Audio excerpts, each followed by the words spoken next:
Volkswagen Philippines wants to sell you this for 1.945 million. Let those numbers sink in a bit. Do you think it's worth it? Let's find out.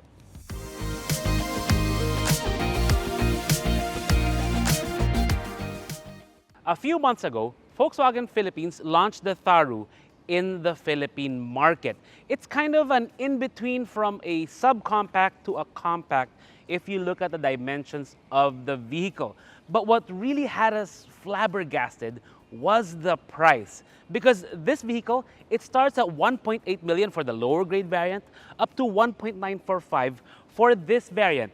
I actually questioned Volkswagen Philippines executives about their pricing strategy for this, and they gave me a challenge. Vince, you should drive it. We know it's going to impress. A ver, let's go drive it right now and see if that can hold water. Okay, first impressions of the Volkswagen Tharu. It's actually nice. I mean, the interior is a nice place to be in. You know, they didn't go for any fancy lines. I mean, everything's like straight edges and all that. Typical German, right? They weren't really that creative. But what they did was they played around a bit with the colors, and I like it. If anything, it kind of matches the company colors of AutoIndustriya, which is, you know, for us kind of panders to us. So I like how they did the trim and all that, the leather. This, of course, is the highest end variant, so which is why you get a lot of the leather all around. The lower grade variant gets, I think, fabric seats or leather with fabric, something along those lines.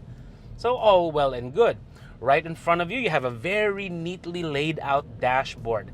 And there's a digital screen in front for your chip computer and all that stuff, your tachometer, speedometer. There are no analog gauges in this one. Then you have the steering wheel, which has these buttons that kind of remind me of some of the older touchpad kind of deals. It does have the haptic control, so, or at least the haptic feedback, or maybe it's just a little click. So, you know, feels all right. So you do have to keep in mind what you're pressing when you're operating these controls. On the left of the steering, you have your cruise control buttons and volume right down below. You do have your controls for the multi-info screen on the right side of the spoke, as well as, you know, next track, back track, that kind of thing. Light stock is here. You do have the light controls here, but to be able to signal, you use the stock here, of course. I mean, typical, you know, European style. They have a split, I guess, controls for the lighting of the vehicle. On the right side, you have your wiper controls. Very conventional Volkswagen stuff. So if you've been in a Volkswagen before, you know, a lot of the controls are going to feel very, very familiar. Here in the middle, though, is where it gets a bit interesting. So first, let's go down below, right? You have the dual zone climate control here, which is, you know, easy enough to operate. I mean, it does have the same kind of controls that you would find on the steering wheel. And then, you know, so keep that in mind. It's not the button kind. I mean, there's no physical button there. It's all, you know, those touch sensitive panels. So yeah, anyways, but above it, you have this rather large, I think it's 12-inch screen. The other variant has a smaller screen, but this one has pretty much all you need, you know, audio, infotainment. It even has a gesture control. So, you know, like yeah, it's not working for me right now. I have to read the manual how to really operate that. But it shows you has all this stuff there, depending on what you want to operate. So you have your fuel economy, vehicle status. What's this one? The Think Blue Trainer, basically it just coaches you to be more economical with your vehicle, gives you a blue score. Right now, since start, we have been idling quite a bit, so don't mind those fuel economy numbers. I'll tell you what the fuel economy is a little bit later. And then you have your AC. You can also control a lot of things with the vehicle here. But when it comes to connectivity, you get Bluetooth, you get USB, you get Apple CarPlay, but you do not get Android Auto, which, you know, for me kind of sucks because I feel kind of left out again. Also with audio quality, not really fantastic because I think the speakers are just the standard kind. It's not like Bose or Harman Kardon or any of that sort. So I guess they didn't partner up with any of those brands to be able to, you know, get better quality speakers for the vehicle. Now down below, you do have a wireless charger, which for right now is working on my phone. It's got a USB port, USB-C port, 12-volt outlet there. Some controls beside the transmission control lever. So you have your parking brake, electronic parking brake, auto brake hold, the drive modes of the vehicle. So let's cycle through those. So right now we're in normal. Then you put it in sport, and of course becomes a bit more aggressive with the throttle response, which is, what you want for sportier driving.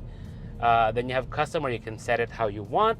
And then you have eco mode, which, it kind of dampens the throttle pedal a little bit to be able to give you the ability to be, more economical with the vehicle. But generally for our testing, we like to just keep it in normal, because, if you're trying to hyper mile, then the numbers you're gonna get are really more about like how slow the vehicle gets when it comes to the response. The rear seat of the Tharu, well, normal rear seat. Seats 3, has a center armrest that you can fold down, has a good deal of foot room, and in terms of leg room, knee room, it's actually okay. Shouldn't have any problems with that. But I think the most important discussion with the Tharu is whether it drives like a 1.9 million peso vehicle. And the answer I will give to you right now is not really. Because when you drive it around, the first thing you notice, of course, is the ride quality. Now, the ride quality is actually pretty good because it goes over the bumps, goes over the ruts and whatever very, very well. And that's something I surprised me. Let's go over see if we can get some rougher stuff here. I'm trying to get the car on the tires over the cat's eyes, but doesn't seem to be working out in my favor. But let me tell you now, the ride of the vehicle is good. What really needs improvement, however, is the tire noise, because you hear that sound. That's just the tires. That's just tire droning. That's the reason that it's from the tires, and it's also the sound deadening they have inside. It's not really great for our kind of concrete roads. On asphalt, it'll be okay. Here's a bit of asphalt. It'll be a bit quieter.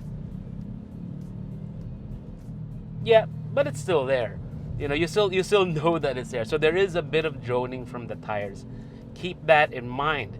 That's something I wish they really worked on. I think it's more of the tire compound, or at least the tire choice, the tire design, that there's gaps in between the tread that allow the droning to I guess, permeate a bit more, or, give him some the ability to really make it a bit louder, I guess. That's the best way to describe that bit. And there's also quite a bit more sound from the vehicles all around me. I can hear the motorcycles a bit more. Again, we're talking about a vehicle that should be in the affordable car class, meaning like it should be, like the pricing. My concept of the pricing of this is well below what they have it at. And if it was priced that way, then I would have certain expectations, and I think this would meet those expectations. But at 1.9, it's a bit high. You expect a vehicle to be more quiet, like when you're driving it around. If you're paying that kind of money for it, that's just that's just the way it is, right? So in this one, the glass is not really it's like regular glass, so it's not really that great. And also you can hear, like, when there are motorcycles around you, you can really like tell where they are. It's not muting them as much as you would like to be. But again, this is supposed to be a subcompact car or subcompact crossover, so that is actually par for the course for the class. Now, it may sound like I have a very dim view of the Volkswagen Tharu, but there are some things that are really good about the car. For one, the response of the throttle and the feel of the turbo engine, because you floor it, there is a little bit of torque here, if you can see that. But the throttle response is pretty good, and we're still in normal mode. We're not even in the sport mode yet. And also the steering. The steering I actually like. I mean, it's nice and weighted, which is what you want out of a vehicle. And also when it's like when you're driving it around, it's also nice and light when you're just negotiating city streets and the like. Another thing I like, the fuel economy. Now, in our time with it, averaging around 9.5 kilometers per liter, average speed of around 17, which is pretty good. I mean, there's been a lot of traffic lately, so on and so forth.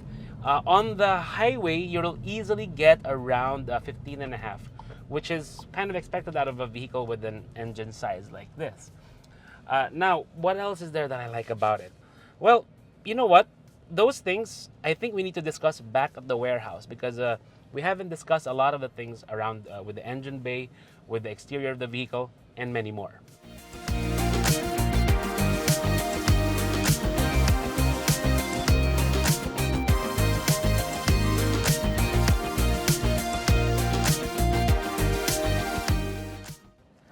Overall, the driving experience of the Tharu, some things are good, some things not so good, some things to improve. But in terms of the size, let me know what you think, because I think this is a size of a vehicle that a lot of people are really looking for. Between a subcompact and a full-on compact like a RAV4, I mean, those vehicles are closer to mid-size nowadays, so these new models that slot in between are gonna be just right. But where I think Volkswagen really knocked it out of the park is in the styling department. For one, I like the color, but I like the front end, what they went with on this vehicle. Black roof rails, the panoramic glass roof, it just looks really nice. I mean, compared to a lot of vehicles that try to go aggressive with the details, I like that Volkswagen, you know, they kind of kept it very Volkswagen. Lots of straight lines and all that. And the wheels, these are 44.72 centimeter wheels. I'm just joking. I know some of you guys are saying, why am I using inches? But it really depends on the case where you use inches. Yes, these are 18-inch wheels, and it's got a full center cap that kind of covers up the lug nuts very nicely, which, you know, keeps the whole vehicle clean. And like I said earlier, when it comes to the driving, you do hear a lot of droning from these tires, and these are Hankook Ventus S1 something. So keep that in mind that when you drive it around, yeah, these tires, they get a little bit noisy. So Volkswagen really nailed it on the aesthetics of the vehicle. We like the interplay of the blue, the black, especially with the details, that they resisted the urge to put a lot of, you know, chrome on the vehicle. We like what they did with the LED taillights, very clean. The lower bumper, no fake tailpipes, thank God. We love that kind of thing. They even have the Tharu emblem there, all blacked out. Again, when it comes to aesthetics, when it comes to the look, they really got it on this one. Now, this lift gate is a power lift gate. You can press the button there, or you can press your key to open it. And it's one of the, well, minus that sound, it's one of the quietest motors we've heard in a while in a vehicle when it comes to the power lift gate. Now, you do get a parcel shelf there. In terms of space, what you have here is about 23 inches long or deep, 40 inches wide. The height is about 35 if you remove the tonneau cover or the parcel shelf. And when we fold down the rear seat, it goes up to a total of about 56 inches. Now, I know some of you guys find we'll have the conversion for metric right there. We use inches because a lot of the things we have at home, particularly with bayan boxes even, are still pretty much in inches. So that's why we use that, and we give you the conversion for your convenience. One thing that's really curious here, though, is the 300 TSI emblem there. That means it's a turbo. Let's check out what's under the hood.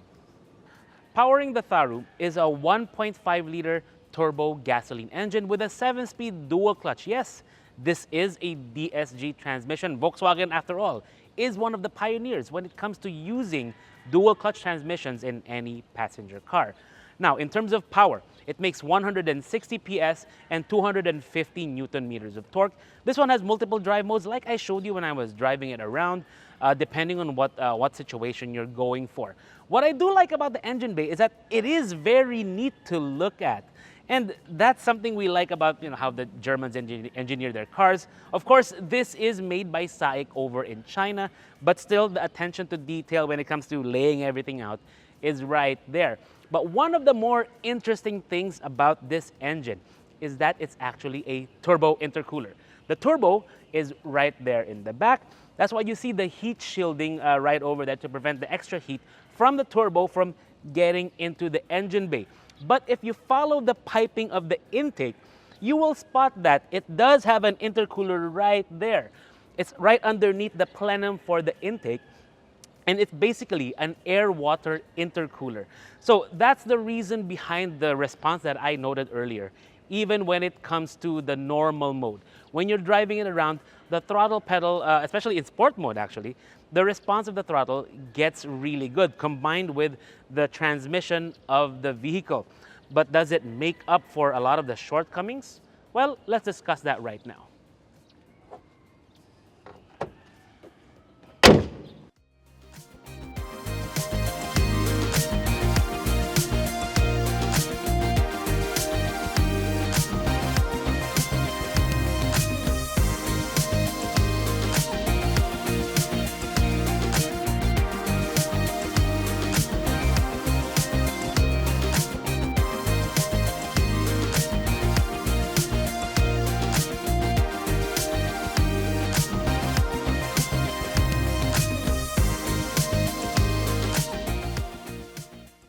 To sum up the Volkswagen Tharu experience, there are a few highs, there are a few lows, but there are a lot of mediocres.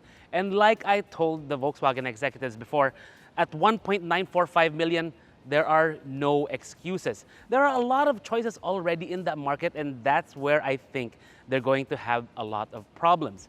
Because when you look at the pricing of the vehicle, what can you get for that? A Corolla Cross HEV is around 1.68 million to around 1.8. And then you have, say, the new Triton. That is around 1.9 million. By the way, that's the athlete variant. You still get change if you compare that to this. And then you have the PPVs. I mean, let's just do a game set match right now, because there's a Fortuner variant which is around 1.85 million. Again, less than this. Now, some of you are going to say, hey, that's apples and oranges and kiwi fruit, which I'm allergic to, and watermelons and all that stuff. That is true. But when it comes to money, well, it doesn't really matter if it's apples and oranges. It's just apples. And that's where I think they're going to have problems. Because when they first launched Tharu, I thought in my mind, hey, they could have something in the 1.4 million, 1.5 million price range. When they came out with 1.8, I was like, whoa, what's going on? And that is something to really work on for Volkswagen. We want to cheer on the brand, but the pricing just isn't right.